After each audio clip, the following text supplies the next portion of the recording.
लोग जा रहे हैं भैंस धोने के लिए। देखिए सर दर्द करता है, गाड़ी पर हमको नहीं बैठे में अच्छा लगता है, इसलिए सर दर्द करता है। बीपी लो हो जाता है तो सर दर्द करता है, इसलिए भैंस धो कर हम सोए नहीं।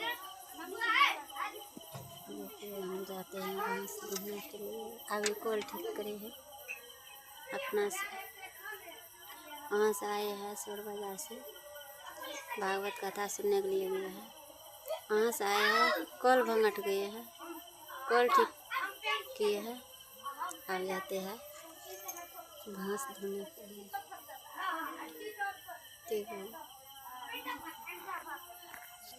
इतना कम पड़ा हुआ है, इतना कम, वीडियो बनाने के लिए फुर्सत नहीं होता है।